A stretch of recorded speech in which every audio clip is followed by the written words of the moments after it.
Dr. Seuss once said, "With all the things that you can do, the circus is the place for you."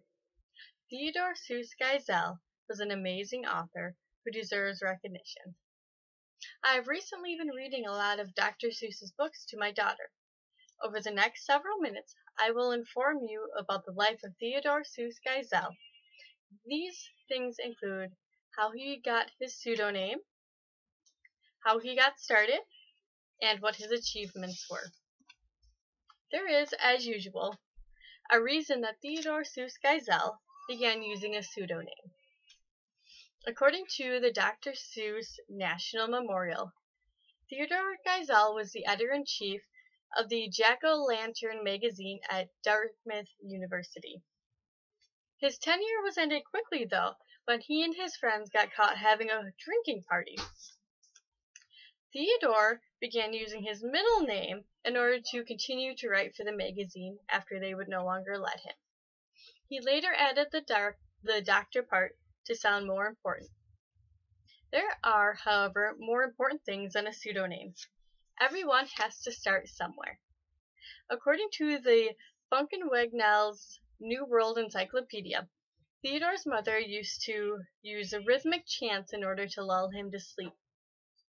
He gave her credit for the rhythms in which he used and the urgency in which he used them. Theodor studied at Dartmouth University and at Oxford University. According to Mary Ann White, the author of "Oh, the Places He Will Go," after being turned down by 27 publishers, Theodor finally published his first children's book. The name of this book was "And to Think I Saw It on Mulberry Street." It was published in 1937 and it sold more than 10,000 copies. From that point on, Theodor wrote many more children's books and began to get recognized for his talents. During World War II, he made Oscar-winning documentaries about the U.S. Army, according to the Funkenwegnell's New World Encyclopedia.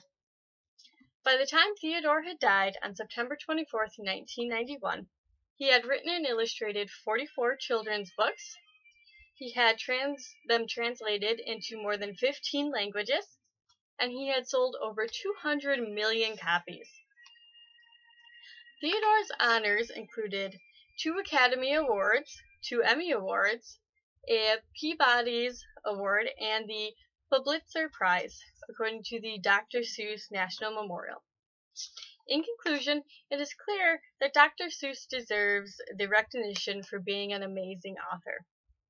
Now that you know more about Theodor Geisel, such things like how he started using his pseudonym, how he got started writing, and what he has achieved, I now encourage you to go out and read a book written by Theodor Seuss Geisel, or Dr. Seuss.